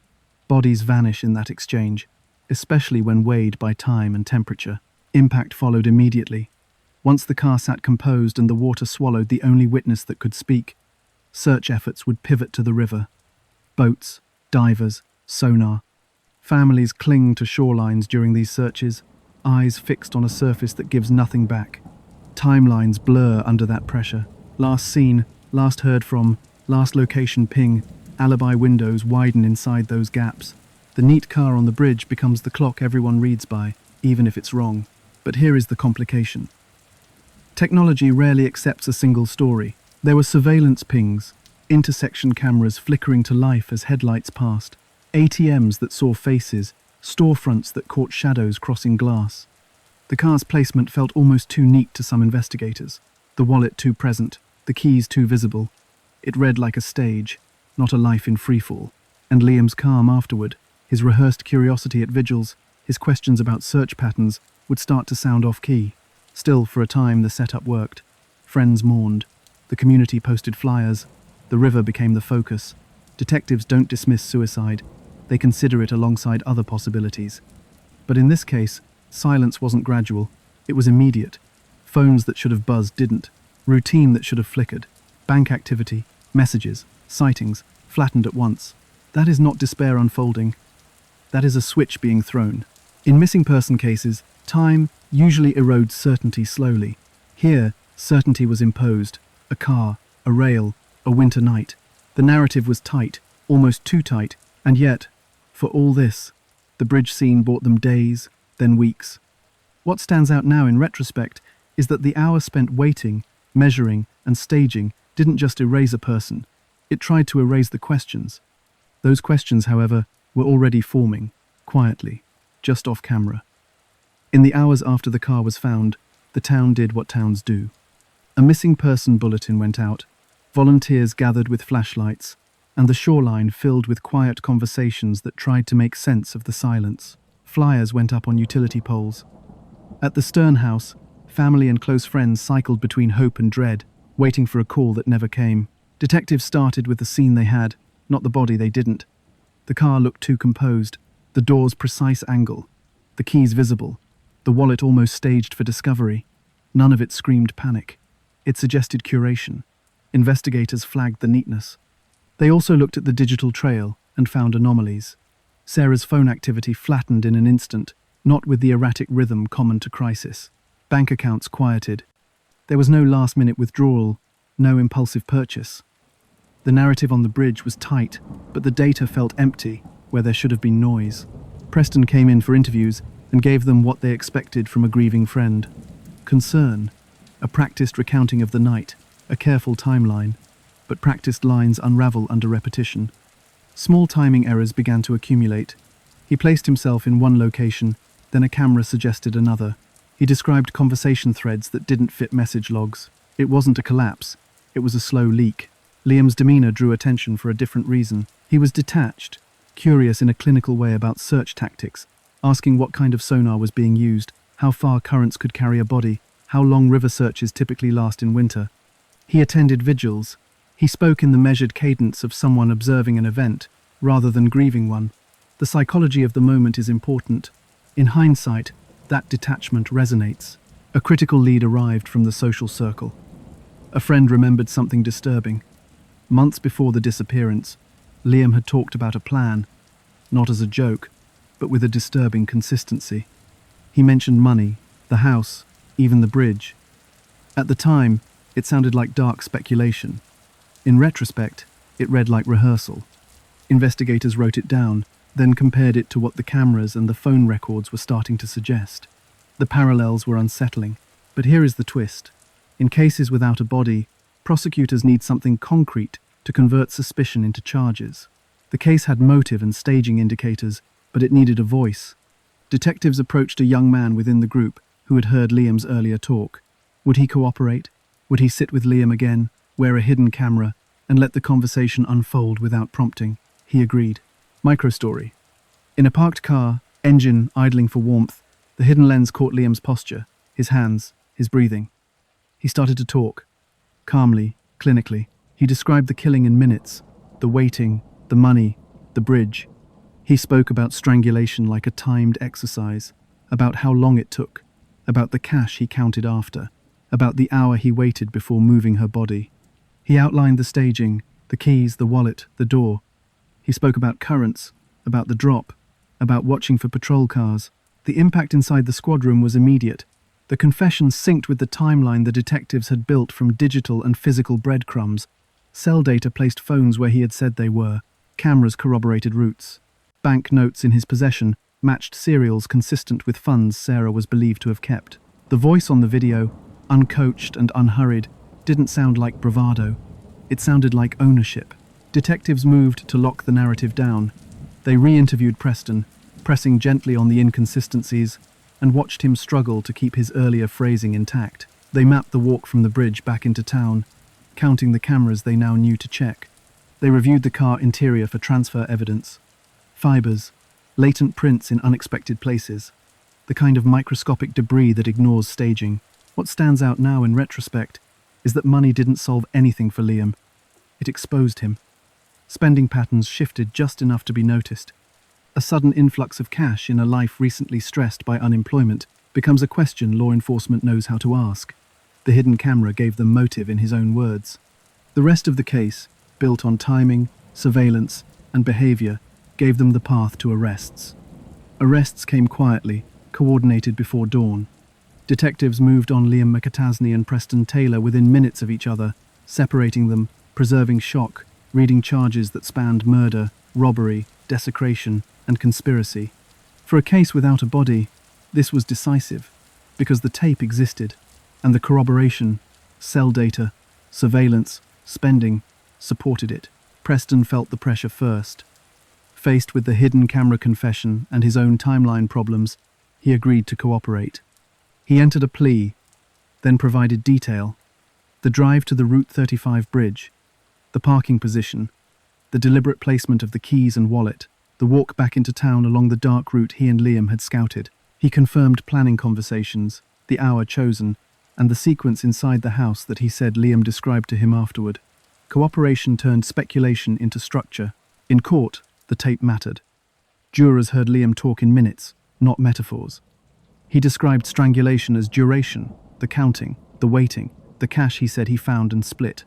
He walked through staging, almost instructional, how to leave a scene neat, how to read currents, how to watch for patrol cars.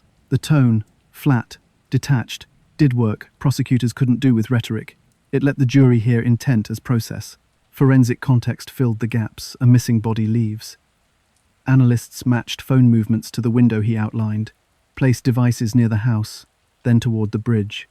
Car forensics mattered in microscopic ways, transferred fibers in places that contradicted everyday use, latent prints where the narrative claimed absence, and the lack of smeared chaos consistent with hasty theft.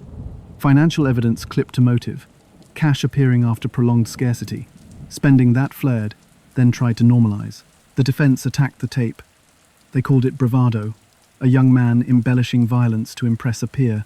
They questioned the cooperating witness's incentive, the possibility of leading questions, the absence of a body that could confirm or contradict every claimed detail. Without a recovery, they argued, causation and manner were theories, not certainties. But the prosecution's narrative held. They didn't rely on any single pillar. Timeline, behavior, surveillance, Preston's testimony, the tape, each reinforced the other. What stands out, in hindsight, is how ordinary details, door angles, message timestamps, bridge cameras, stacked behind a confession that sounded like procedure. Jurors were asked a simple question: did the story on the tape align with the world as it was measured? Their answer was yes. The verdict was sweeping, guilty on all counts. The judge spoke to calculation and cruelty, to a betrayal inside a trusted circle, then imposed life for Liam McAtasney, with no realistic path to release. Preston Taylor received a lengthy term for his role, mitigated by cooperation but anchored by the harm his actions enabled. In the aftermath, a community absorbed a chilling reality: justice without recovery, closure without a grave, a case defined by an erasure that remained complete. In the weeks after the verdict, the Stern home remained quiet in a way that doesn't resolve. Grief without a body is an open loop, a question that keeps asking itself. Family rituals, funerals, burials, memorial stones offer structure. Here, there was no ritual that felt adequate, because there was no return. An empty chair stays empty. A door stays closed, not because of privacy, but because crossing the threshold feels like admitting permanence. The psychology of the moment is important. Families often need tactile anchors, an urn, a gravesite, a place to visit. Without that, ordinary objects take on weight. In Sarah's house, an empty bedroom held its own gravity. Her art supplies sat unopened on a desk, sketchbooks stacked like promises, waiting for time she no longer had. College mail still arrived for a while, proof that the outside world had not caught up to the erasure inside the house.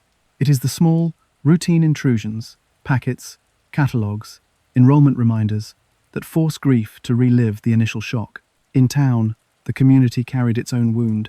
The betrayal ran along social lines, classmates, neighbors, a circle that watched two young men attend vigils and walk the avenues where flyers flapped in the winter wind. Trust fractures after that. Parents talk differently with their kids, not about strangers, but about friends, about access, about the false comfort of routine. Community psychology shifts. The town learns to read silence with suspicion, to note who asks detailed questions and why. The hour of waiting becomes a metaphor that extends beyond the night of the crime. Predators exploit routine, not just opportunity. They study timing, patterns, and access, then choose a window when resistance is least likely, when alibis can be constructed, when cameras sleep. In hindsight, the calm on the bridge, the composed car interior, the practiced detachment after, all point to patience as a weapon. The hour wasn't just a measure of time, it was a strategy of control. For law enforcement, the case underscored a challenge they know too well. When a body is missing, forensic anchors are absent. Autopsy findings, trauma patterns, toxicology, all the data that crystallizes narrative into fact, is replaced by inference, behavior, and digital residue. Covert recordings become pivotal. Hidden cameras do what crime scenes can't in these cases. They capture intent in a person's own words. The analogy detectives use is simple. If a crime scene is a book with pages torn out, a confession tape can be the binding that holds the remaining pages together. Ethically, the motive sits like a cold stone. Money as a driver doesn't just take a life. It flattens the meaning of a person into currency. What stands out now in retrospect is that the windfall didn't repair anything in the perpetrator's life. It exposed him. In cases like this, the void left by the victim is larger than the prize. Families continue to live with anniversaries that don't align to any ritual except memory. Birthdays arrive, holidays pass, the chair stays empty. The broader pattern is unsettling. Staged suicides are a known cover in intimate homicides. The cues are almost always the same. Neat scenes, conspicuous personal items left in view, and sudden, complete silence in the victim's digital life. Sometimes the staging delays an investigation long enough to matter. Sometimes it pushes detectives down a path that takes time to reverse. But trained eyes notice when the scene looks curated, when a wallet is too visible, when keys are placed rather than dropped. Microstory. One evening, months later, a family member stands in the doorway of Sarah's room, hands on the frame, like they are steadying themselves against a ship in rough water. The posters are still there. The desk lamp still points toward a blank page. A sweater hangs on the back of a chair, waiting for a shoulder that won't return. The house breathes around the absence, yet the absence sets the rhythm. This is what erasure feels like when the cameras are gone, when the trials are over, when the public attention has moved on. The community's response evolves into ritual. Runs are organized in her name. Scholarships fund art students who share her ambitions. Friends who once cut through the neighborhood without thinking now walk in pairs, texting locations as if location itself is a talisman. Teachers talk with students about boundaries, about telling someone when a friend's plans sound unusual and unsettling, about believing that access equals risk when the situation changes. The circle learns, but at a price the family didn't consent to pay. Law enforcement debriefs emphasize the investigative architecture, the value of surveillance ecosystems, the importance of tracking micro-timelines, the weight of a single cooperating witness who agrees to wear a wire. In trainings, the case becomes a chart of interlocking components: motive, corroborated by spending; timeline, corroborated by cameras; method, corroborated by confession, all compensating for the missing centerpiece, the body. It is a blueprint for how to proceed when the core evidence is gone. And yet, for all the procedure, grief remains personal. The lack of remains denies families the vocabulary to finish sentences. It robs them of the act of laying someone to rest. In this case, the river becomes the only gravesite, a moving, indifferent expanse that cannot be visited without reliving the moment the car was found. People stop on the bridge and look down because that is where the clock started for them, even though the crime began hours earlier in a quiet room. What stands out, finally, is how ordinary objects became signposts for a life interrupted. Camera straps, pencil shavings, ticket stubs from boardwalk games, each one proof of a day that unfolded without fear. The betrayal happened because routine felt safe, because trust was earned over years and then exploited in an hour. That is the chilling mystery at the heart of the story. Not just how the act was done, but how easily it fit inside a life that, right up until that night, looked like any other. The closing callback brings the image back into focus.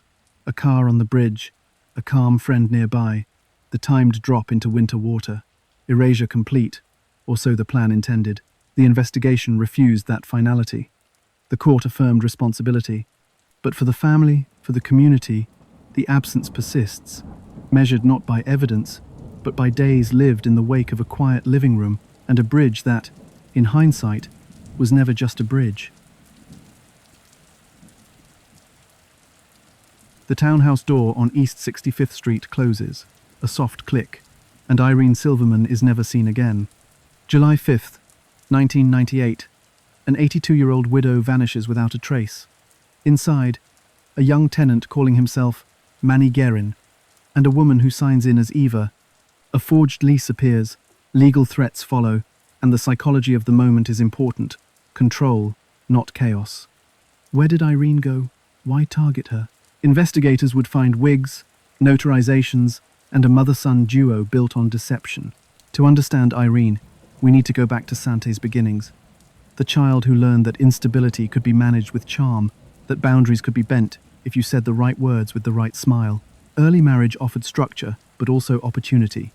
Petty theft became a small rehearsal for something bigger. Stolen goods, small lies, nothing that drew much attention, just enough to learn who notices and who doesn't. But here is the twist. Sante wasn't improvising. She was building a method. Insurance scams began to surface. Claims after fires with origins investigators called unusual and unsettling. Arson for profit was never proven in those early years, yet the pattern was clear. Properties that became liabilities somehow turned to cash. What stands out now in retrospect is that staging, the deliberate arrangement of facts and forms, became her craft long before anyone accused her of violence. The marriage to Ken Kimes Sr., a hotel and real estate man with money and access, gave Sante a new platform. Wealth insulated, it opened doors. Luxury blurred suspicion. A woman who hosts, who donates, who shakes hands in charity photos, does not look like a thief. Social camouflage meant that suit jackets, country club brunches, and smooth introductions covered the grift beneath. If you are wondering how they stayed ahead, the answer is in the paperwork. Aliases, forged references, prepaid phones, disposable addresses, bank accounts opened and closed in quick succession. It was bureaucracy used like a blade. Their early victims were rarely wealthy. They were domestic workers, migrants without stable status, the people least likely to call police. Coerced labor allegations followed the family from house to house, passports held back, wages delayed, threats whispered rather than shouted. Erasure worked here too, not just of evidence, but of people. You do not testify if you believe you will be deported for speaking. The psychology of the moment is important. Fear bends the will more efficiently than any lock. Law enforcement at the time was divided by jurisdiction and limited by resources. A complaint in one state did not chase them to the next. A civil case here, a fire report there, nothing cohesive. Investigators considered them slippery, but cases stalled. Witnesses disappeared. Settlements were paid. A lawyer's letter would arrive, and the problem would fade. And yet, for all this, reputations fracture quietly. Hotel partners stop returning calls. Insurance adjusters note inconsistencies. Credit tightens. Then Kenny is born. A son, but also a project. For Sante, grooming wasn't an accident. It was policy. Fraud became normal, almost domestic. He learned to sign, to answer to new names, to move hotel to hotel without leaving a footprint that mattered. Loyalty was rewarded. Disobedience met with shame and isolation. What if your mother tells you the world is against your family, that outsiders lie, that the only truth is the one you rehearse together? In that world, crime becomes family business, and family becomes the only court you answer to. During these years, mobility became armor. Hawaii, Nevada, back to California, then the Bahamas. A bank here, a property there, always another mailbox.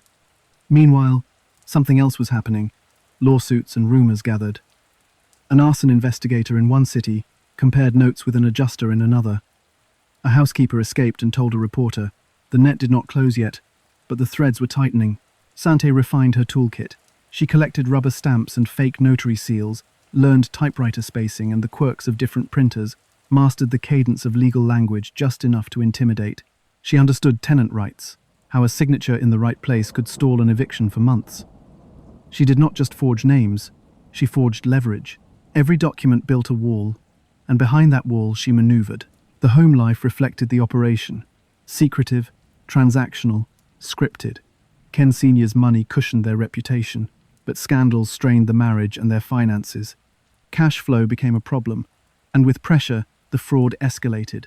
This is where the line between grift and violence starts to blur. When a con threatens to collapse, someone has to be silenced, or a property has to burn, or a witness has to recant. The psychology shifts from clever to ruthless. In hindsight, the foundational crime wasn't theft. It was control. Control of narrative, of paperwork, of people. That control began in childhood, hardened in marriage, and was sharpened through years of small victories over systems designed to be slow. By the time the 1990s arrived, the stage was set. Money was thinner, scrutiny thicker, and Sante's appetite for risk had grown. The mother's method was intact, and the son had learned it by heart. Pressure shows in strange places first, not the headlines, but in letters from banks and notices from courts. After a cluster of suspicious fires and insurance disputes, civil lawsuits dragged the Kimes' name into public records. Money that once buffered their movements started to thin. The psychology of the moment is important. When fraud becomes routine, scrutiny feels like persecution, and persecution justifies escalation. They moved in patterns meant to dissolve attention. Hawaii for months at a time, a condo in Nevada under an LLC, then the Bahamas where oversight felt softer. Mobility looked like freedom, but it also built a paper trail, airline receipts, wire transfers, safe deposit box logs. Investigators considered the path itself a tell, the way a shark carves circles before striking. Each new address reset relationships, but creditors and insurers followed slowly, bringing questions that could not be stalled by charm alone. In Las Vegas, 1994, a housekeeper's account breaks the cadence. She alleges enslavement, locked doors, confiscated passport, threat-laced instructions delivered as if they were ordinary household rules. No paycheck, only promises. Coercion is not always loud. It accumulates in routines, in who holds the keys, in what happens if you try to leave. When she got out and talked, advocates listened, police reports were filed. The case would take years to wind through the system, but the details were chilling. Sleep deprivation, control of movement, chores that kept expanding, punishments that were petty yet precise. It mapped Sante's core method, staging not just documents, but people. Meanwhile, banking frauds multiplied. Check kiting between accounts created short-lived liquidity. Signatures appeared on forms that the named people never signed. Counterfeit IDs surfaced, clean enough to pass casual inspection, sloppy enough to betray themselves under forensic light. Analysts flagged typewriter spacing that matched prior letters. Printer dot patterns, the microscopic signatures left by certain models, linked supposedly unrelated correspondence. Forensic handwriting experts noted consistent tremors in the forged loops, the way a capital G slouched, the pressure on downstrokes trying to mimic authority. Kenny's world narrowed as the scams grew bolder. Friends disappeared from his life, replaced by tasks and tests. Drive this car, say this name, memorize this birth date. Isolation wrapped around him, a dependency loop where approval required performance, and performance meant complicity. Was there a moment he could have pulled away? The record suggests the opposite. Each errand stitched him tighter to his mother's design. And yet, for all this, he was still young, still unsure. Sante compensated with rehearsals, code phrases, micro-corrections that trained him to anticipate her needs. In the Bahamas, property disputes brought investigators to their doorstep. Fires that looked accidental at first drew second looks because insurance claims followed quickly and beneficiaries aligned too neatly. The motive investigators considered was simple: convert risk into cash. When audits threatened to expose gaps, the Kimes playbook shifted toward targets with liquidity, wealthy widows, title documents with exploitable seams, properties where tenant rights law could be twisted into a wedge. A pivot became visible. No longer nickel and diming institutions, they chased assets that could change their balance sheet overnight. Real estate owners, elderly, well-off, often alone. The method blended legalese with menace. File a lease, plant a claim, create disputes that buy time. Time to forge, to transfer, to drain. It is the white-collar equivalent of casing a bank, except the vault is a deed drawer, and the alarm is a wary landlord who might call her attorney. Then Florida sharpened the stakes. A name emerged, David Kasdan, connected to Ken Sr. by business history. Inquiries about a loan he supposedly took began to surface, except he had not taken it. A forged instrument, stamped and notarized, sat in a file that would, in hindsight, read like a rehearsal for something worse. If Kasdan talked, the line back to Sante's larger operation could be drawn in ink, not pencil. Exposure meant prison. Loss of capital meant collapse. The escalation in the 1990s was not a jump, it was a slope. Each step answered a prior complication with a riskier solution. Silence a witness with intimidation, then with disappearance. Move money with a bad check, then with a forged deed. The plan seemed to work, but it devoured options. Therefore, the next target had to be richer. the next barrier thinner. Everything was about to change when Kasdan stopped playing along. 3 days earlier, something strange occurred in Los Angeles. A bank officer called David Kasdan about a loan he had never taken. The documents were clean on the surface. His name, his signature, collateral language that matched prior deals. But he knew his own pen, his own cadence on a line, and this was not it. What stands out now in retrospect is that this was not just fraud, it was exposure waiting to happen. Kasdan had history with Ken Kimes Sr., which gave Sante a plausible path to his identity. Old files, shared contacts, prior transactions, enough background to draft something that would look credible to a clerk in a hurry. Investigators would later point to the substrate, the paper stock, the notary stamp impression depth, the spacing across the typed lines, as a mirror of other Kimes paperwork. The stakes for Sante were immediate. If Kasdan went to authorities, the forgery could unwind banking relationships, trigger audits, and lead back to accounts she controlled through layers of shell companies. Calls started. The calm kind used to buy time. A man, said to be a representative, assured the bank there was a misunderstanding, that Mr. Kasdan had authorized the loan and would send confirmation. Parallel to that, messages reached Kasdan himself, requests to meet, to clarify the file, to avoid involving lawyers, and turn this into a simple correction. In hindsight, the pattern is plain. Keep the institution quiet. Isolate the person who can contradict the lie, then neutralize him. What happened next remains shrouded in mystery, but the outline is consistent across sources. A meeting was set under false pretenses. Kenny's role, at least as investigators reconstructed it later, was logistical: pickups, drop-offs, cars rented in names that never matched faces, cleanup kits in trunks. The mother directed, the son executed. The psychology of the moment is important. Kenny was already conditioned to see these steps as errands, not felonies. Kasdan disappeared from his normal routine. He missed calls. Then a body was found in a dumpster near a Los Angeles alley, a single gunshot wound to the head.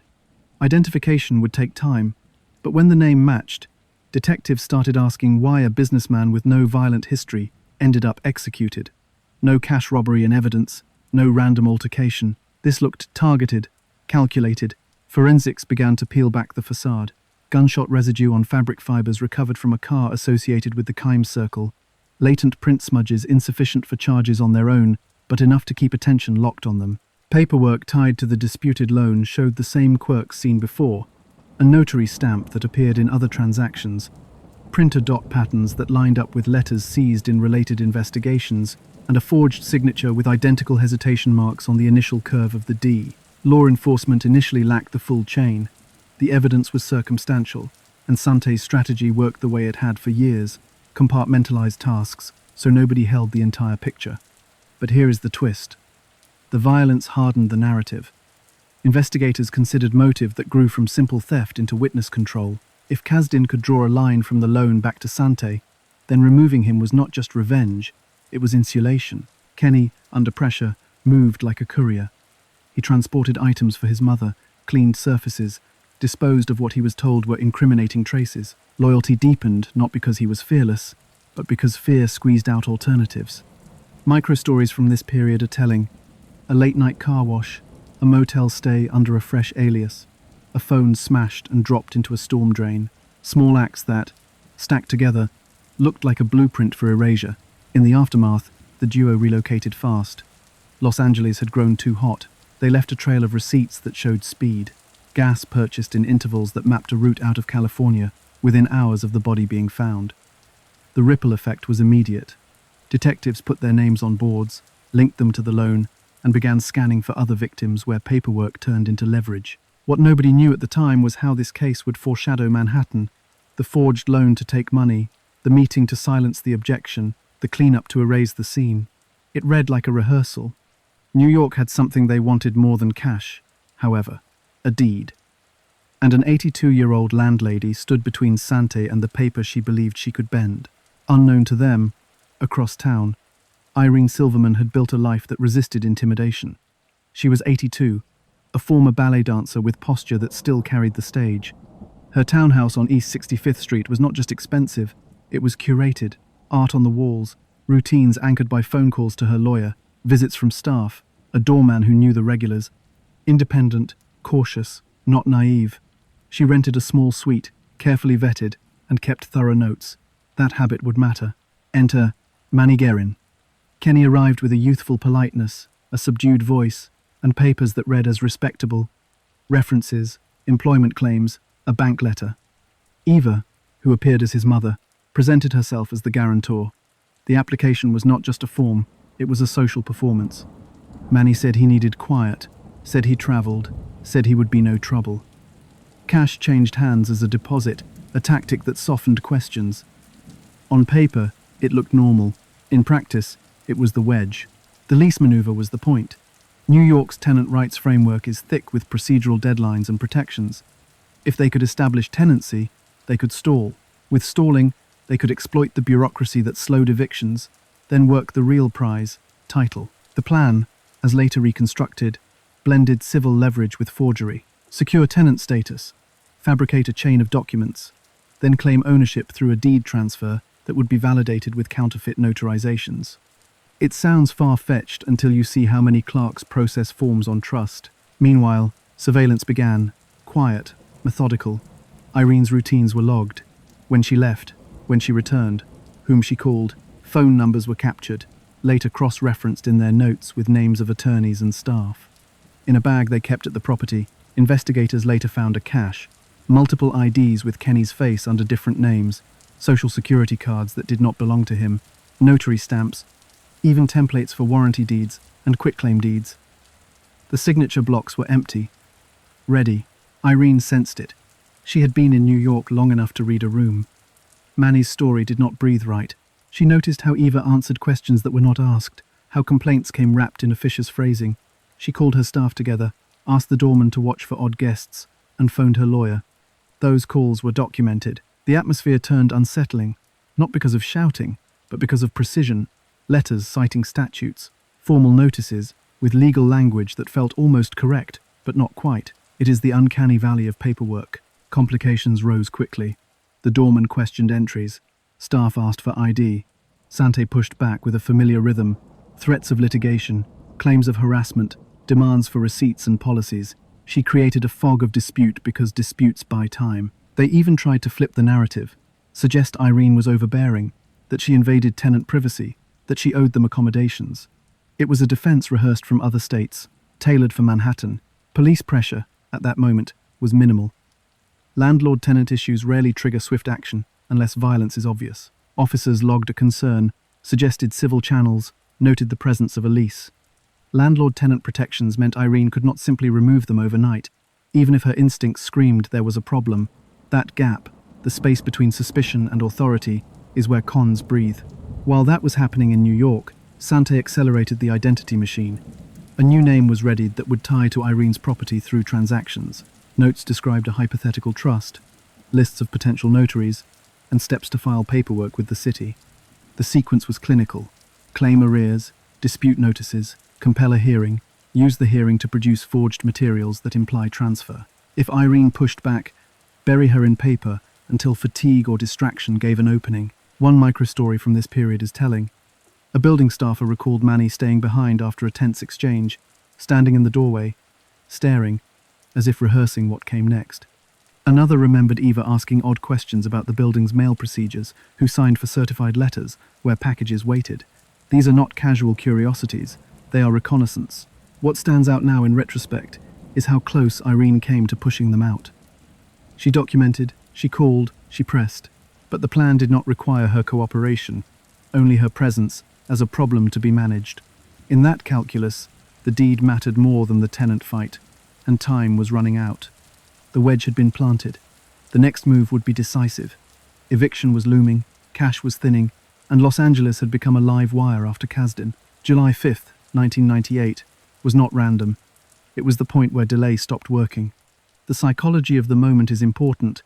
When your leverage is paperwork, the only thing that breaks a stalemate is removing the person who can say no. For Sante, control demanded a deed.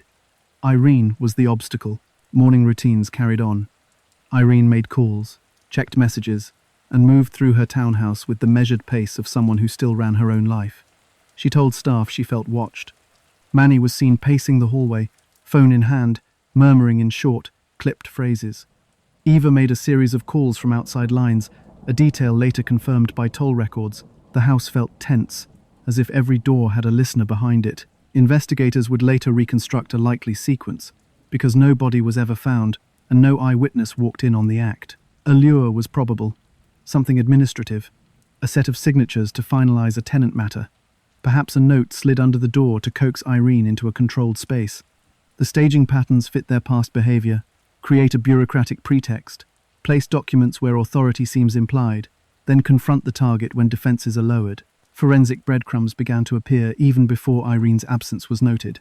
In their bag, seized later, police found latex gloves with trace skin cells, a typed letter template for a notarized affidavit, and cut sheets for deed transfers with blank signature blocks. One notebook page listed Notary Mobile with numbers, and next to it, SSN, Verify Answer Routine. The details read like a to-do list for erasure, a practical guide to replacing a person with paper. Sometime midday, Irene's usual calls stopped. Staff knocked, got no answer, and assumed she had stepped out. By evening, the silence deepened. In missing person cases, silence is usually gradual. Here, it was abrupt. The doorman had not seen her leave. There was no appointment on the calendar. No cab hailed at the usual times. The townhouse door had closed earlier, and that was it. No movement, no return. NYPD had already been briefed by Irene's camp about the odd tenants, so when the call came in, surveillance pivoted to the pair.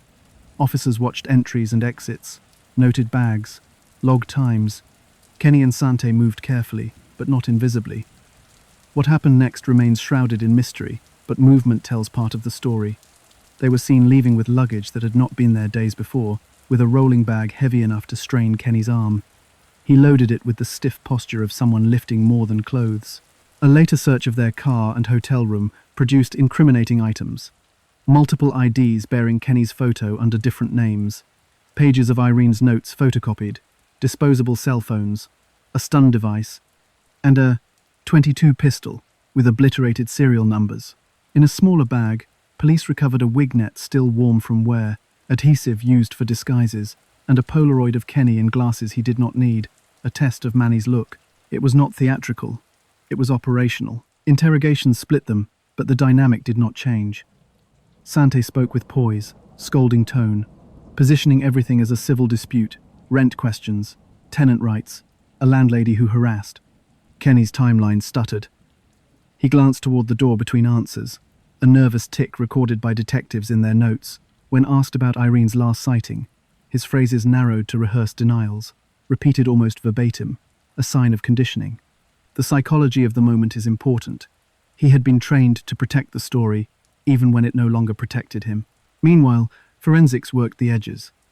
Print impressions on forged deed templates matched printer dot patterns tied to the pair. A list of phone numbers corresponded to Irene's attorney and staff. A page titled Trust Silverman contained arrows from Irene's name to a blank box, a placeholder for a successor, a chilling suggestion that they intended to move her out of her own estate on paper. No blood was found in their rooms, no direct DNA to Irene, but the absence did not clear them. It clarified the method. This was erasure, not spectacle. The arrest came with momentum. Weapons in the car, forged IDs, notes that mapped a plan, kidnapping, burglary, forgery stacked into a narrative the jury could hold. Without a body, prosecutors needed pattern, and the pattern was unforgiving.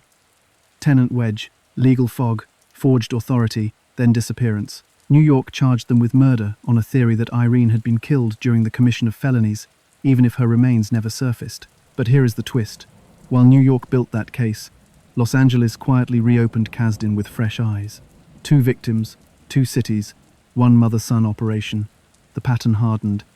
And in the space where Irene's voice should have been, the paperwork tried to speak for her. Prosecutors faced a brutal gap. No remains, no crime scene. So they leaned on pattern, the repetition that turns coincidence into intent. Identical aliases surfaced across states.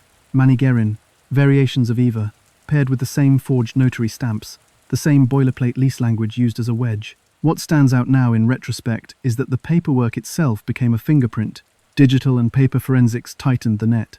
Investigators mapped printer dot patterns from seized letters to forms recovered in Irene's files. Typewriter spacing aligned across independent documents. Bank records showed synchronized withdrawals after key dates. Travel receipts placed mother and son near filings, and prepaid phone logs overlapped with calls to Irene's staff and lawyer. Meanwhile, witnesses filled the human gaps. A doorman who flagged odd entries, a building assistant who logged Sante's legal threats, car rental clerks who remembered Kenny's face under fresh names. The stories matched on timing and tone, despite different vantage points. Kenny's voice complicated everything. In guarded interviews and later jailhouse conversations, he offered partial admissions, phrases like, "We were trying to buy time," hints about forged deeds, the rehearsed code words. He never described Irene's last moments, but he acknowledged tasks, copying notes, moving bags, destroying phones. The psychology of the moment is important. His language bent around his mother's control, as if confession needed her permission. Defense attorneys tried to muddy motive. They painted Irene as a combative landlord, framed disputes as routine civil friction, claimed extortion attempts and rent disagreements. But the prosecutorial approach was narrative, not scattershot. They walked jurors from grift to violence, showed how tenant rights became a crowbar, how forgery matured into erasure. They argued control, of identity, of time, of victims, was the through line. The verdict in New York was decisive. Murder, kidnapping, conspiracy, forgery. A no-body conviction, anchored by rhythm and repetition. In the aftermath, other jurisdictions moved, and the past, finally, had a forum. In the aftermath, the calendar became a conveyor belt of hearings, transfers, and sentences. New York had secured its verdict, but California was waiting. Los Angeles prosecutors moved on the Kasdan case, the earlier echo that now read as a precursor. Extradition followed, and the narrative that jurors heard in Manhattan, grift, escalation, erasure, was presented with a body this time, a single gunshot that took motive out of theory and into anatomy. Kenny pled guilty in California to avoid the death penalty. That decision said as much about control as any confession. He accepted responsibility for aspects of the Kasdan murder, placing himself as the operational arm, even as he shaded or deflected precise details about planning.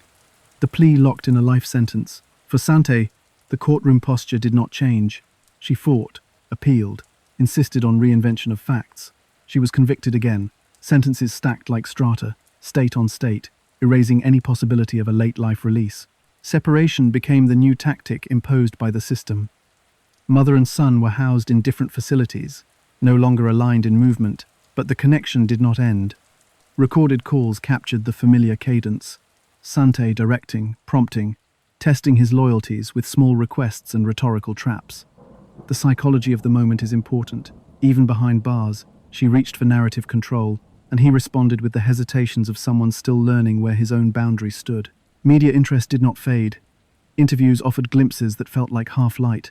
On camera, Kenny hinted at Irene's fate, spoke around the last day with language that acknowledged processes. Bags moved, papers copied, phones destroyed, without walking into the center of the act. He talked about manipulation, about a dependency that had defined his adult life. Yet, he protected details, sometimes out of fear, sometimes out of habit. The unsettling part was not just what he said, but how carefully he kept certain words off the table, as if they burned. Sante's health declined as the years in custody accumulated. She maintained her innocence in the grander sense, reframing the cases as misunderstandings, vendettas, and prosecutorial overreach. The through line never changed. She portrayed herself as the aggrieved party, even as evidence across jurisdictions formed a lattice of repetition. When she died in 2014, in a New York prison hospital, the official record closed for her. Unofficially, questions remained where only she had the answers. Policy discussions trailed in the case's wake. Irene's disappearance pressed at the edges of landlord-tenant law, particularly in how procedural protections can be exploited by bad actors. Advocates argued that the balance needed recalibration, that emergency pathways should exist when credible threats emerge against elderly property owners. Interstate cooperation improved, slowly but measurably. Information-sharing protocols between investigators in fraud divisions and violent crime units became more common, acknowledging that white-collar patterns can precede physical harm. Elder abuse awareness sharpened too. The Kimes pattern illustrated how predation hides in paperwork long before a crime turns lethal. Training for bank officers, notaries, and building staff increasingly included red flags for identity manipulation, urgent legal demands wrapped in faux authority, and older clients who who suddenly changed their routines under pressure. The case functioned like a cautionary manual, how to see coercion when the weapon is a form letter instead of a firearm.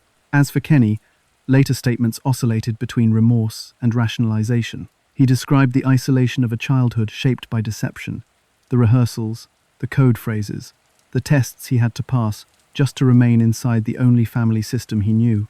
He acknowledged harm without drawing a map to the missing. Could he reveal more? He suggested he might, then did not, a cycle that frustrated detectives and journalists alike. The broader legacy is uncomfortable. Wealth and mobility, when paired with predatory ingenuity, can mask a long run of harm. Jurisdictional gaps gave the duo time, and time allowed patterns to evolve from theft into violence. The lesson is not just about one mother and one son. It is about how systems designed to protect rights, tenant protections, interstate autonomy, institutional trust, can be inverted by people who study their seams. One detail lingers. In calls from prison, Kenny sometimes circled back to the idea of choice, whether he ever had one. Maybe that is self-preservation. Maybe it is the residue of control that outlived his mother. In hindsight, what stands out is not only the crimes, it is the way the bond that powered them ultimately sealed their fate. Because the same dependency that made him useful, made him traceable, and the same insistence on control made her predictable.